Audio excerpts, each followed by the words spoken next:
A União Europeia e os Estados Unidos têm a maior relação comercial bilateral do mundo, com ampla margem. Juntos, os países desses dois blocos econômicos negociaram quase 2 trilhões de dólares em bens e serviços entre si, superando o comércio entre Estados Unidos e China, que muitos pensam ser o principal. O comércio conjunto da Europa, especialmente da União Europeia, com os Estados Unidos, é mais intenso do que com a China ou até mesmo que o dos Estados Unidos com seus vizinhos terrestres diretos, Canadá e México. Além disso, essa relação comercial é surpreendentemente equilibrada. Quando se considera o quadro completo, cada um envia aproximadamente o mesmo que recebe do outro lado do Atlântico, o que deveria tornar essa relação um pouco mais vantajosa para ambos. Agora, talvez isso seja óbvio. Se forem consideradas como um todo, essas duas economias são as maiores do mundo e, além dos números, mesmo que talvez não gostem de admitir, compartilham uma cultura semelhante nos negócios, no direito e na vida, o que torna esse comércio muito mais fácil. Mas, é claro, isso foi reconsiderado significativamente nos últimos 12 meses, já que os Estados Unidos implementaram várias rodadas de tarifas, além de ameaças diretas contra membros da UE por uma combinação de razões, que vão desde proteger suas próprias indústrias até pressionar objetivos geopolíticos questionáveis, chegando até a fornecer cobertura na mídia sobre um certo conjunto de documentos. Independentemente de qual seja a verdadeira motivação por trás dessas tarifas e da retórica acalorada, economistas têm apontado amplamente os riscos que elas representam para a economia americana. Infelizmente, para a Europa, devido aos fortes laços comerciais, o risco é quase tão grande e eles parecem ter pouco controle sobre isso.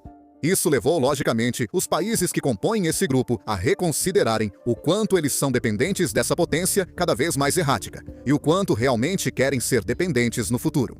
Vale a pena analisar até que ponto eles conseguem cortar essa conexão e, caso precisem, quais sacrifícios seriam necessários. Reduzir ou cortar essa relação seria um dos maiores eventos econômicos da história. E o que é ainda mais importante é que isso seria difícil mesmo nas melhores circunstâncias. Mas, infelizmente para a Europa, ela já não vinha passando por um bom momento. A maioria das suas principais economias está lidando com uma longa lista de problemas próprios. Fazer uma mudança tão drástica no comércio agora pode ser como tentar escalar o Monte Everest ligado a aparelhos. Agora, isso por si só já é um grande problema, mas também não é um problema exclusivo. A Europa é apenas um sinal de alerta de uma mudança geopolítica muito mais ampla. Na última década, o mundo tem se dividido lentamente em dois campos. O Ocidente, focado nos sistemas financeiros e proteção militar dos Estados Unidos, e os BRICS, e excluídos, centrados no poder industrial da China.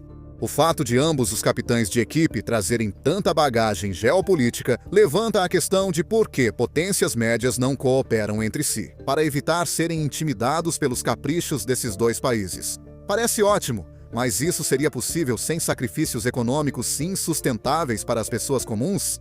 Agora, se tudo isso ainda não bastasse, também é importante considerar essa questão, levando em conta que, em 3 anos, 10 meses, ou até mesmo só um hambúrguer a mais, talvez isso nem importe mais.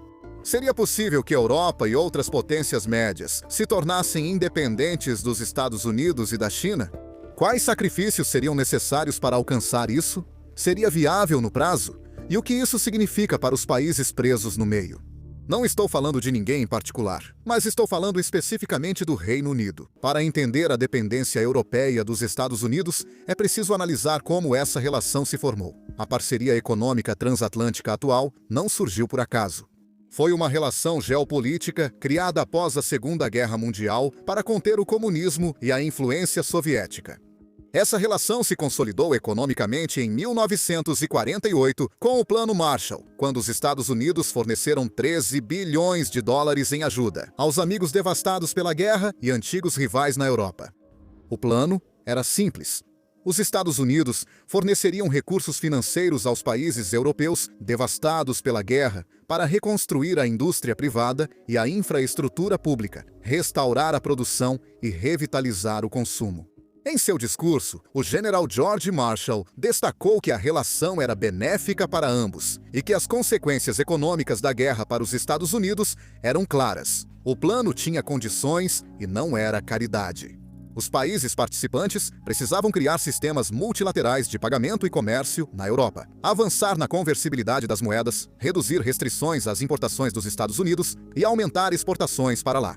Também veio com consequências adicionais intencionais, incluindo inundar o continente europeu com dólares americanos para comprar produtos dos Estados Unidos, reforçando o papel do dólar no comércio global e promovendo o crescimento econômico e a estabilidade necessários para assegurar a estabilidade política, enfraquecendo as influências comunistas na Europa Ocidental. O plano funcionou.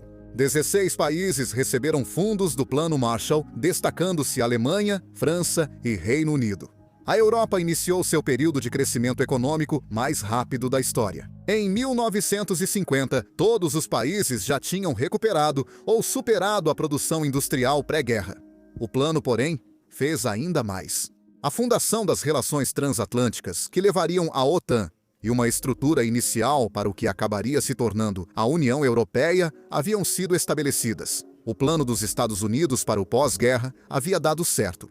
Um plano simples de revitalização industrial tornou-se uma complexa rede de interesses econômicos e geopolíticos compartilhados, centrados nos Estados Unidos. O poder e a influência geopolítica mundial passaram para os Estados Unidos. A Europa, querendo ou não, tinha um novo irmão mais velho. Por décadas, a Europa prosperou à sombra de seus amigos americanos, desfrutando da prosperidade conjunta e da promessa de defesa mútua. Como em muitos relacionamentos, esses parceiros enfrentam uma fase difícil. A satisfação da Europa resultou em dependência, agora posta à prova.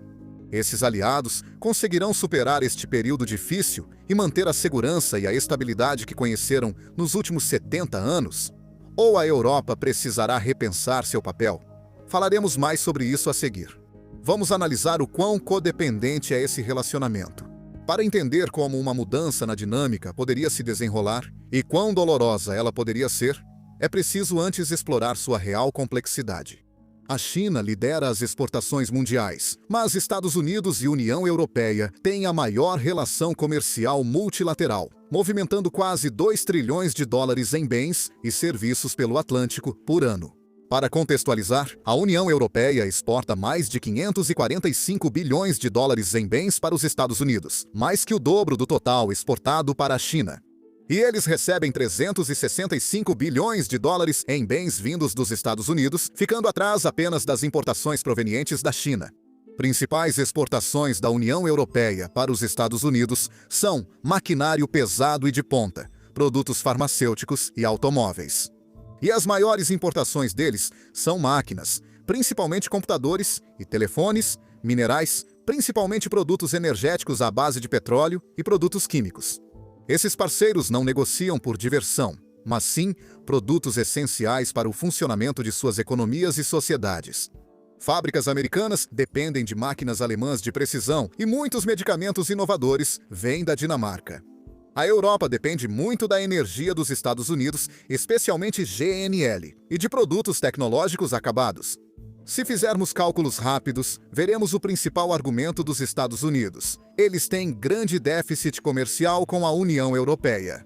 Aos olhos de certos políticos, isso é uma prova implícita de que, nessa relação, a Europa está vendendo mais para os Estados Unidos do que está comprando. Essa relação não é equilibrada. E a Europa está ganhando. Mas as coisas nem sempre são o que parecem. Já mencionamos que o comércio entre Estados Unidos e Europa alcançou quase 2 trilhões de dólares em bens e serviços. Mas as manchetes sobre o déficit comercial que você vê parecem apontar apenas para o valor dos bens físicos comercializados entre os continentes. Aqueles produtos que cruzam o Atlântico em navios cargueiros lotados de contêineres. Neste caso, os políticos não estão errados. Certamente existe um déficit, mas o que convenientemente está faltando são os serviços. Sem surpresa, os Estados Unidos estão entre os maiores provedores de serviços do mundo, abrigando o Vale do Silício e algumas das maiores empresas de tecnologia do mundo, como Alphabet, Microsoft e Meta. Assim como Wall Street, JP Morgan, Goldman Sachs e a Bolsa de Valores de Nova York. Ao considerar o comércio de serviços, ou seja, de produtos não físicos, licenciamento de tecnologia e software, propriedade intelectual, publicidade digital e serviços financeiros, a matemática muda bastante. Apesar do déficit comercial de bens parecer preocupante, a dinâmica se inverte quando falamos de serviços. A União Europeia tem déficit comercial de serviços com os Estados Unidos superior a 100 bilhões de dólares. Considerando o comércio de forma geral, os números são equilibrados e mais aceitáveis, parecendo vantajosos para todos. A Europa fornece máquinas de ponta e os Estados Unidos oferecem tecnologia avançada e serviços financeiros. Assim, deveria funcionar a globalização. Os países se especializam nos bens e serviços em que têm vantagem comparativa e os trocam por produtos e serviços nos quais outros países são melhores. Porém, a dinâmica mudou. A Covid expôs vulnerabilidades das cadeias de suprimentos e as tensões geopolíticas aumentam. O mundo, que antes estava focado na globalização, está se tornando mais isolado e está concentrando esforços em construir e proteger as indústrias domésticas. Políticos que querem promover essa agenda mantêm o foco do debate comercial em bens, o que não surpreende. Eles são tangíveis, fáceis de entender e, mais importante, isso se encaixa na narrativa. Pode-se argumentar que os serviços são mais replicáveis e substituíveis hoje, devido ao avanço da IA.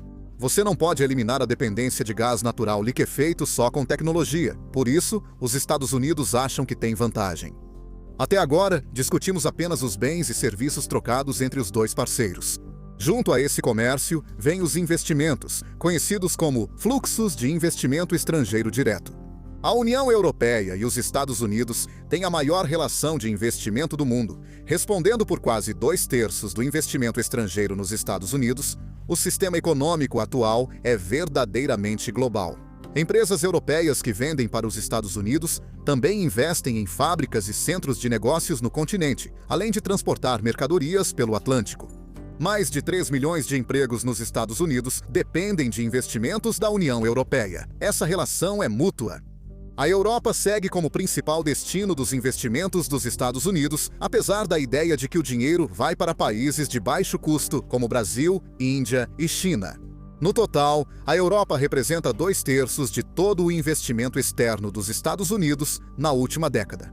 Isso é mais do que uma relação comercial. A relação comercial entre União Europeia e Estados Unidos envolve investimentos, empregos, mercados e consumidores em comum, além do sistema financeiro que viabiliza tudo isso. SWIFT, antes chamada de Sociedade para Telecomunicações Financeiras Interbancárias Mundiais, é a infraestrutura global que oferece comunicação segura e padronizada entre instituições financeiras, facilitando o envio e o recebimento de instruções para pagamentos internacionais. Como você pode imaginar, a SWIFT é o sistema nervoso financeiro da economia globalizada. Apesar de estar em Bruxelas, a SWIFT é controlada pelos Estados Unidos por causa da importância do dólar como moeda de reserva. Como o comércio global é majoritariamente em dólares, quase todas as transações internacionais passam pelo sistema financeiro dos Estados Unidos. A maioria das transações SWIFT é liquidada por bancos dos Estados Unidos, dando ao país grande influência no sistema financeiro global. Se os Estados Unidos sancionam um banco, empresa ou país, qualquer entidade que fizer negócios com essa empresa ou esse país corre o risco de ser excluída. Assim, a SWIFT se torna cúmplice ao cortar o acesso da entidade sancionada para não perder o próprio acesso ao mercado do dólar. Ao ser banida da SWIFT, uma entidade não consegue mais fazer transações globais. O bloqueio da capacidade de receber pagamentos, conceder crédito, transferir fundos e liquidar obrigações paralisa a atividade econômica da entidade sancionada. Foi uma das ferramentas mais poderosas usadas pelo Ocidente contra a Rússia após a guerra na Ucrânia, com efeito devastador. Como você pode imaginar, no cenário atual, a influência dos Estados Unidos e a dependência da UE do SWIFT têm grandes implicações. Enquanto a Europa depender de infraestrutura controlada pelo Tesouro dos Estados Unidos, precisará agir com cautela. O comércio está se tornando cada vez mais uma arma no palco geopolítico, e os Estados Unidos estão usando todo o seu peso. Quão forte é o poder de negociação da União Europeia diante do país que controla seu acesso ao comércio internacional?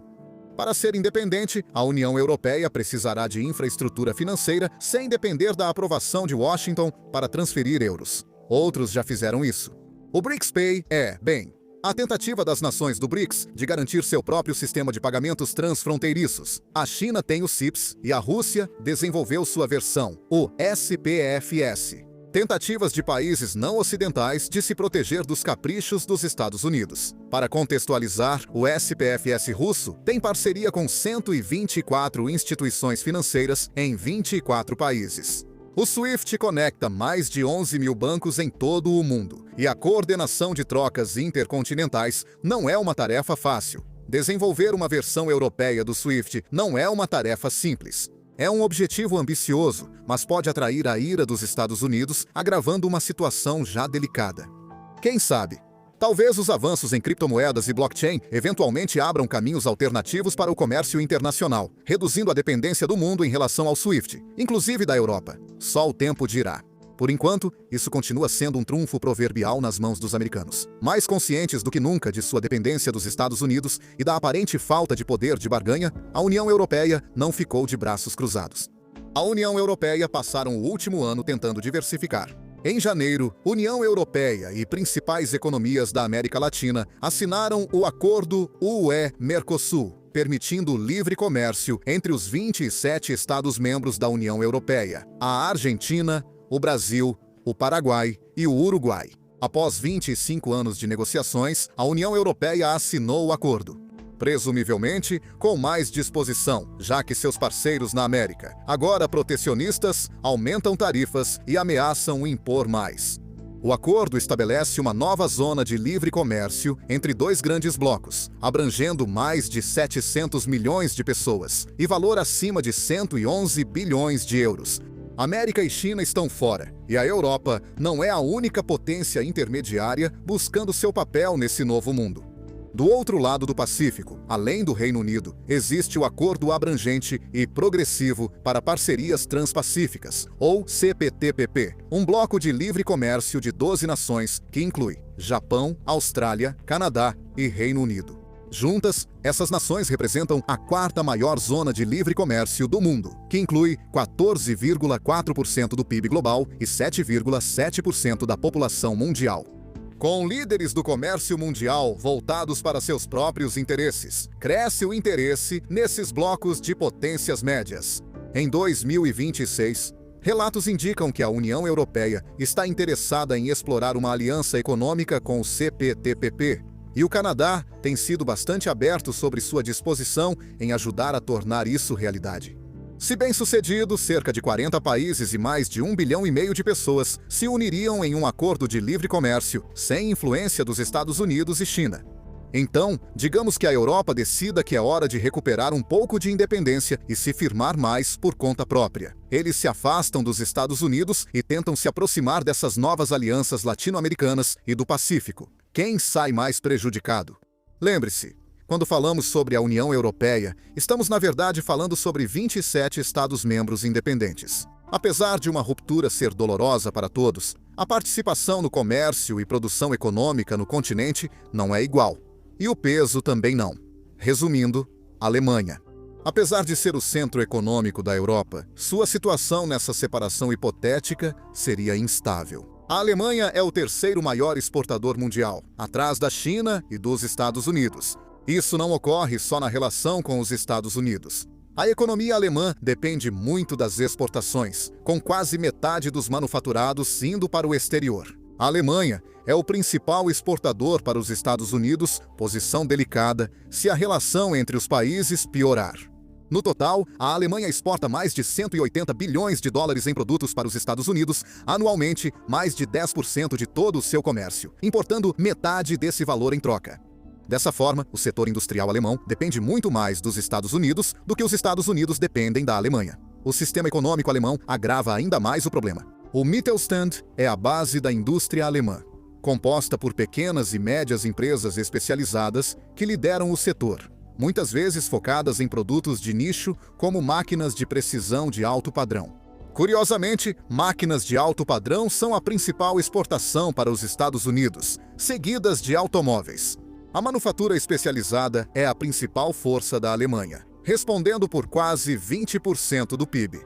Porém, em uma guerra comercial ou separação súbita, isso pode virar uma grande vulnerabilidade. O setor de médias empresas da Alemanha é eficiente devido ao acesso aos mercados globais, especialmente aos clientes americanos. Fechar essas portas causaria desemprego, forte queda no PIB e busca por novos parceiros comerciais. Além da súbita falta de energia e medicamentos avançados vindos dos Estados Unidos, a Alemanha é a mais afetada, mas não está sozinha. Estados Unidos e Irlanda compartilham longa história de laços sociais e econômicos. Cerca de 10% dos americanos têm ascendência irlandesa. Boston, em Massachusetts, é considerada a cidade mais irlandesa fora da Irlanda. Porém, a relação entre os países vai além da herança compartilhada. As duas nações têm uma longa parceria econômica. Os Estados Unidos são de longe o maior parceiro comercial da Irlanda, respondendo por quase 1/3 das exportações irlandesas. Levando em consideração os serviços, quase 40% das importações irlandesas vêm dos Estados Unidos. Devido às políticas pró-negócios, baixa alíquota de impostos sobre empresas, mão de obra que fala inglês e acesso à União Europeia, a Irlanda virou a base econômica dos Estados Unidos no continente. Muitas indústrias farmacêuticas e de tecnologia dos Estados Unidos iniciam operações europeias na Irlanda. Devido a essa dinâmica, os Estados Unidos são a principal fonte de investimento estrangeiro e impulsionam a economia da Irlanda. A Irlanda também é destaque. É a quinta maior fonte de investimento estrangeiro nos Estados Unidos, 780. E empresas irlandesas atuam no país e empregam mais de 200 mil americanos em todos os 50 estados. No caso do investimento americano, quase 1.000 empresas dos Estados Unidos têm operações na Irlanda, empregando diretamente 245 mil pessoas e, indiretamente, outras 169 mil. Embora o número de empresas e funcionários apoiados por cada nação na economia da outra seja parecido, o impacto econômico difere. Para se ter uma ideia, a população dos Estados Unidos passa de 340 milhões, enquanto a população da Irlanda é de cerca de 5,5 milhões, significativamente menor do que a população da cidade de Nova York. O investimento dos Estados Unidos na Irlanda corresponde a quase 15% da força de trabalho, mas a situação é mais complexa. A maioria das importações irlandesas dos Estados Unidos são bens e serviços intermediários, propriedade intelectual e serviços de P&D, que viabilizam a produção de produtos finais, como medicamentos avançados. Esses produtos são destinados principalmente à exportação para outros lugares, inclusive de volta para os Estados Unidos. Isso significa que muitos irlandeses empregados por empresas americanas acabam trabalhando nas indústrias de ponta de farmacêutica e tecnologia e, consequentemente, estão entre os cidadãos mais bem pagos do país. Apesar da economia e exportações da Irlanda parecerem fortes, muito disso funciona basicamente como canal de passagem para multinacionais americanas, ocultando a real dependência do país de sua relação com os Estados Unidos. Embora seja uma situação precária no cenário que estamos explorando, a Irlanda colhe recompensas por seu papel na geração de empregos, salários mais altos e, como resultado, uma base tributária maior, tanto dos funcionários quanto, mais importante ainda, das corporações. Anualmente, grande parte dos lucros das empresas dos Estados Unidos é registrada na Irlanda, representando uma parcela grande e crescente da arrecadação de impostos corporativos do país. Apesar de vantajoso hoje, depender das multinacionais dos Estados Unidos para financiar obrigações fiscais pode ser um problema se essa relação piorar. Um rompimento com os Estados Unidos significaria um grande aumento no desemprego e uma mudança drástica e repentina de superávit orçamentário para déficit. A economia da Irlanda precisaria mudar estruturalmente para se recuperar. Não é uma tarefa fácil e os problemas não param por aí. Apesar de Alemanha e Irlanda serem exemplos claros, uma ruptura ou guerra comercial com os Estados Unidos afetaria todo o continente. A Europa depende mais dos Estados Unidos do que o contrário. Os Estados Unidos fornecem mais de 1/4 do gás importado pela União Europeia, agravado pela proibição das importações russas. A Europa percebe que trocar a dependência de um país por outro tem custo. Os Estados Unidos seguem como o maior mercado consumidor avançado do mundo. Esse é o ponto principal do governo dos Estados Unidos. Para acessar nossos consumidores, é preciso pagar uma taxa. Ainda se discute quem de fato arca com esse custo. Voltando ao ponto, sob a administração atual, os Estados Unidos já tentam agressivamente trazer a manufatura industrial de volta.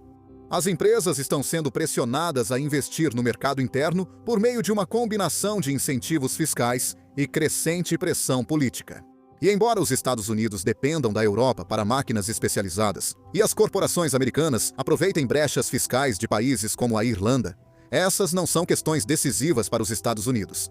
Os Estados Unidos podem investir e desenvolver manufatura especializada, e empresas americanas podem atuar localmente, apesar de impostos mais altos. A Europa não tem esse luxo. Suas indústrias de ponta dependem dos clientes americanos, e há poucos outros mercados para venderem seus produtos. A Índia foca em produção de baixo custo, a China é similar e concorrente com questões geopolíticas, enquanto a Rússia está praticamente inacessível. Não há grande demanda por máquinas avançadas e desenvolvimento farmacêutico de ponta nos países em desenvolvimento. Além disso, a Europa não compra apenas dos Estados Unidos. Esse relacionamento aumentou a eficiência, permitindo que os países aproveitem comércio, tecnologia e mão de obra para alcançar economias de escala e especialização. O problema para a Europa é que a maioria das inovações tecnológicas vem dos Estados Unidos. Um corte total significaria reconstruir toda a base tecnológica americana do zero, justamente em um momento em que muitos países da União Europeia estão enfrentando problemas de dívida e déficit, entre outras questões. Assim, fica claro que um corte total voluntário é improvável, se não impossível, a menos que se pense em uma catástrofe econômica. Uma transição mais realista seria um processo lento, ainda assim doloroso, e levaria a períodos de preços mais altos, menor produtividade e um grande retrocesso no campo tecnológico. O que também está claro, pelo menos para os líderes europeus, é que eles realmente precisam diminuir sua dependência dos Estados Unidos e caminhar para uma postura mais autossuficiente no mundo. Reduzir riscos exige iniciar a transição já, o que está ocorrendo.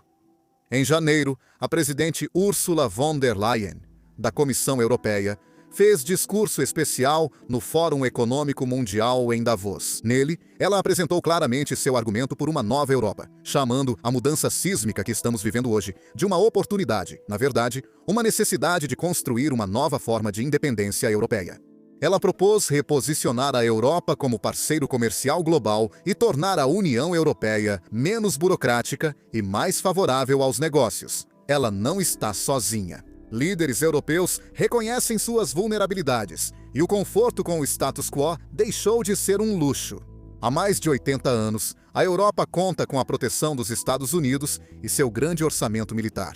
A administração dos Estados Unidos alega que a Europa vem se aproveitando dos gastos americanos com defesa. Nesse ponto, Trump foi bem-sucedido. Pela primeira vez em anos, a Europa iniciou um grande esforço de remilitarização, em parte devido à pressão dos Estados Unidos e em parte como resposta à renovada agressão russa. Cumprir as metas de gastos de defesa da OTAN é difícil para muitas economias europeias estagnadas e deficitárias. Equilibrar os orçamentos atuais e estimular o crescimento econômico já está se mostrando difícil o bastante por si só. Por um lado, há algo a ser dito sobre impulsionar a base industrial com gastos domésticos em defesa, especialmente quando se tenta fomentar o crescimento de empregos e indústrias de alta tecnologia no próprio país. O gasto militar como estímulo é muito ineficiente, pois não gera benefícios econômicos futuros nem impulsiona o crescimento econômico, exceto pelos produtos específicos fabricados. Isso é especialmente difícil para países pressionados a aproveitar ao máximo cada euro, embora isso não esteja em debate.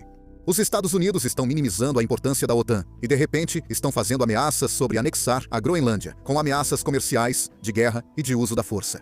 Embora a guerra seja altamente improvável, o que a Europa realmente poderia fazer? Uma guerra aberta, ou mesmo uma guerra fria pela Groenlândia, seria desastrosa. A Europa pode perder acesso ao SWIFT, comércio internacional, proteção militar e 2 trilhões de dólares em negócios com os Estados Unidos de uma vez. Se isso não era claro antes, agora é. A política de poder retornou, e parte da Europa não aceita ficar impotente. O presidente francês Macron deixou isso bem claro em discursos recentes, dizendo ao Conselho de Segurança de Munique que a Europa precisa aprender a se tornar uma potência geopolítica. Recentemente, reforçou seu ponto com palavras e imagens em um discurso impactante, anunciando uma nova era para o papel da França na Europa. Como única potência nuclear da União Europeia e principal responsável pela dissuasão nuclear, a França planeja aumentar seu arsenal nuclear pela primeira vez na história moderna e implantar armas nucleares em países aliados no continente. Diante de um submarino lançador de mísseis balísticos da classe Triomphant, Macron declarou que, para sermos livres, devemos ser temidos. Ele não está sozinho, pois outros líderes compartilham seu sentimento, e a transição europeia se expande além do setor militar. Von der Leyen pediu um mercado único europeu mais forte. Os governos estão tirando seus funcionários públicos das plataformas de comunicação americanas, trabalhando para diversificar seus fornecedores de energia, investir em iniciativas de IA baseadas na Europa e desenvolver plataformas de processamento de pagamentos que não sejam dos Estados Unidos. A mudança lenta começou oficialmente. Os tempos mudaram, e a Europa está escolhendo deliberadamente se fortalecer como um bloco para consolidar poder e garantir seu lugar à mesa. Eles estão se recusando a serem reclassificados como uma potência média nessa ordem mundial em mudança. Afinal, eles tiveram um lugar na primeira fila para ver o que isso significa quando acontece. O Reino Unido saiu da União Europeia em 2020 para negociar seus próprios acordos comerciais, bem quando o mundo ficou mais isolacionista. Bela hora, hein? Além das consequências econômicas de sair da União Europeia, o Reino Unido optou por agir sozinho, em um jogo de poder que favorece a negociação coletiva. Enquanto a União Europeia tem o peso coletivo de seus Estados-membros para enfrentar as tarifas americanas, o Reino Unido precisa negociar individualmente, e as cartas não estão a seu favor. Não há debate sobre quem é o parceiro júnior na relação entre Reino Unido e Estados Unidos. Eles até aderiram ao acordo comercial CPTPP baseado no Pacífico, mas isso está se mostrando mais simbólico do que qualquer outra coisa. O Reino Unido está isolado em uma ilha em meio a blocos de poder cada vez mais fortes e começa a se arrepender disso. Britânicos e políticos sentem falta da União Europeia e trabalham para redefinir a relação, mas esse recomeço teve um início conturbado. Será que a Grã-Bretanha será a primeira vítima dessa nova ordem mundial? Ou conseguirá encontrar uma forma de seguir em frente de maneira independente, ou com novos ou antigos parceiros? Só o tempo dirá.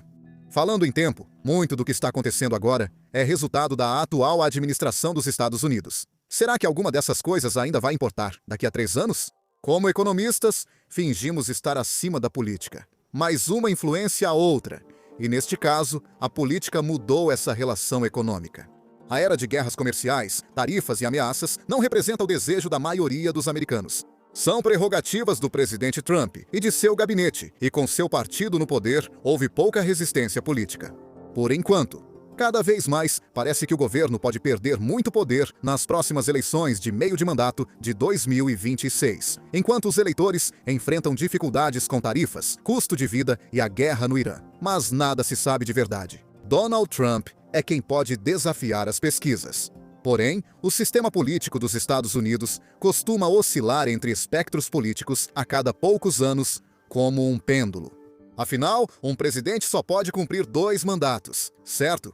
A independência da União Europeia, remilitarização, diversificação energética, avanços tecnológicos, infraestrutura de pagamentos e o novo acordo Mercosul devem levar anos para gerar resultados. Quando esses esforços derem frutos, os Estados Unidos idealmente já terão uma nova administração e talvez até queiram retomar a amizade. Mas a sorte está lançada, e a Europa viu o que seus piores pesadelos podem significar. Diante de tensões geopolíticas, a Europa não pode mais contar que os Estados Unidos estarão sempre ao seu lado. Se a Europa se firmar como bloco independente e potência global, poderá tratar seus relacionamentos de igual para igual, não como parceira menor, melhorando ou não o relacionamento. Para as potências médias presas nesse cenário global em mudança, a lição é clara. O status quo não é mais garantido, e a dependência se tornou uma vulnerabilidade. Obrigado por assistir, amigo. Tchau!